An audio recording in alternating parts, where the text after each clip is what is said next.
வணக்கம் உறவுகளே, குற்றால அருவி சேனலுக்கு வருகை தந்த அனைத்து நல்வுள்ளங்களுக்கும் என் மனமார்ந்த நன்றிகள். இன்னைக்கு நம்ம சேனலில் ஒரு சூப்பரான ஸ்வீட் ரெசிபி எப்படி செய்கிறதுன்னு தான் பார்க்க போகிறோம். இது ஒரு மில்க் ஸ்வீட்டு. இது நம்ம கடையில் வாங்கினோம்னா 1 கிலோவே 400லேருந்து 450 வரைக்கும் வரும். நம்ம வீட்டில் ரொம்பவே சிம்பிளாக செஞ்சிடலாம். வாங்க எப்படி செய்யலான்னு பார்க்கலாம். ஃபஸ்ட்டு ஒரு பேன் வச்சு அதில் மில்க் பவுடர் சேர்த்துக்கலாம். நான் 2 கப்பு மில்க் பவுடர் எடுத்திருக்கேன். அடுத்து 2 கப்பு தண்ணி சேர்க்கணும். தண்ணிக்கு பதிலாக நான் 1 கப்பு பாலும் 1 கப்பு தண்ணியும் சேர்த்துக்கிறேன். பால் முற்றிலும் ஆப்ஷனல். உங்களுக்கு பால் வேணாட்டி நீங்கள் தண்ணி கூட ஆட் பண்ணி செய்யலாம். இப்போ ஒரு வயர் விஸ்க் வச்சு இதை எந்த ஒரு கட்டியும் இல்லாமல் இந்த மாதிரி நல்லா கரைச்சிக்கணும். நான் இன்னும் ஸ்டவ்வை ஆன் பண்ணல.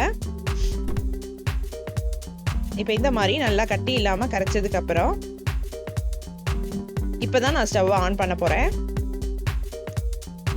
ஸ்டவ் ஆன் பண்ணி இதை நல்லா இந்த மாதிரி கிண்டி விட்டுக்கிட்டே இருக்கணும். கட்டிகள் இருந்தால் நல்லா உடைச்சி விட்டு இந்த மாதிரி நல்லா கிண்டிக்கிட்டே இருக்கணும். பேன் நல்லா ஹீட் ஆகி அதுக்கப்புறம் தான் பால் கொதிக்க ஆரம்பிக்கும். அதுக்குள்ளே நம்ம ஏதாவது கட்டிகள் இருந்தால் இந்த மாதிரி நல்லா அழுத்தி விட்டு உடைச்சி விட்டுக்கலாம். பால் கொதிக்க ஆரம்பிச்சிச்சுன்னா நம்ம கைவிடாமல் கிளறிக்கிட்டே இருக்கணும், இல்லைன்னா அடி பிடிக்க ஆரம்பிச்சிடும். இந்த மில்க் ஸ்வீட்டை செட் பண்ணுறதுக்கு இந்த மாதிரி பாத்திரம் தான் எடுக்கணும். ஏன்னா இந்த ஸ்வீட்டில் சென்டர் பார்ட் ஒரு மாதிரி லைட் ப்ரௌன் கலரில் வரும். அது இந்த மாதிரி பாத்திரத்தில் போட்டு டைட்டாக மூடி வச்சா தான் நம்மளுக்கு கிடைக்கும். அதனால இதை நம்ம நெய் ஊற்றி கிரீஸ் பண்ணிக்கலாம். இப்போ பால் கொதிக்க ஆரம்பிச்சிருச்சு.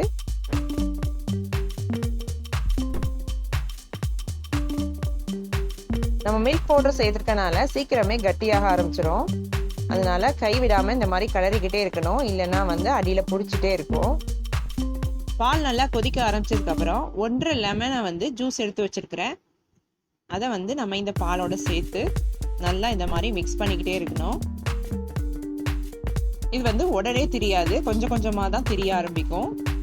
அதனால இந்த மாதிரி நம்ம மிக்ஸ் பண்ணிக்கிட்டே இருக்கணும். பால் நல்லா திரிய ஆரம்பிச்சு அதில் இருக்க தண்ணி எல்லாமே நல்லா வற்றி திக்காகணும். அது வரைக்கும் நம்ம இந்த மாதிரி கிளறிக்கிட்டே இருக்கணும். இது கம்மியான இன்க்ரீடியன்ஸ் வச்சு நம்ம செய்கிற ஸ்வீட்டு தான். ஆனால் கொஞ்சம் பொறுமையாக செய்யணும். இந்த மாதிரி நம்ம கிண்டிக்கிட்டே இருந்தோம்னா அதோட தண்ணியெல்லாம் வற்றி இந்த ஸ்டேஜ் வர்றதுக்கு ஒரு 20 நிமிஷம் ஆகும். பாருங்கள், தண்ணி எல்லாமே நல்லா சுண்டி வந்திருக்கு. ஸ்டவ்வை நம்ம சிம்ல வச்சே கிண்டிக்கிட்டே இருக்கணும். இந்த ஸ்டேஜ் வந்ததுக்கப்புறம் இந்த ஸ்வீட்டுக்கு தேவையான சர்க்கரையை சேர்த்துக்கலாம். நான் 2 கப்பு மில்க் பவுடர் எடுத்திருக்கேன். அதுக்கு 1 கப்பு சர்க்கரை சேர்த்துக்கிறேன்.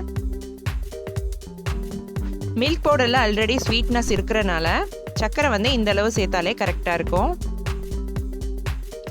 சர்க்கரை எல்லாம் நல்லா கரைஞ்சு இதோட நல்லா மிக்ஸ் ஆகணும். அது வரைக்கும் நம்ம நல்லா கிளறிக்கலாம். பாருங்க, சர்க்கரை நல்லா கரைஞ்சிருச்சு. நம்ம இந்த மாதிரி கைவிடாமல் கிளறிக்கிட்டே இருக்கணும். இந்த கலக்கண்ட் ஸ்வீட் எல்லாருக்குமே ரொம்ப பிடிச்ச ஸ்வீட்டாக இருக்கும்.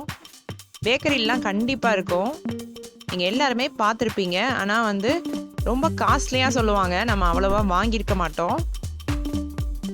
இது நம்ம ரொம்பவே சிம்பிளாக வீட்டிலேயே செஞ்சிடலாம். என்ன கொஞ்சம் பொறுமையாக செய்யணும், அவ்வளோதான். இப்போ நல்லா திக்காயிட்டு இருக்கு. இந்த ஸ்வீட் கிட்டத்தட்ட பால்கோவா மாதிரி தான். ஆனால் பால்கோவாவை விட கொஞ்சம் ஸ்டிக்கியாக இருக்கணும்.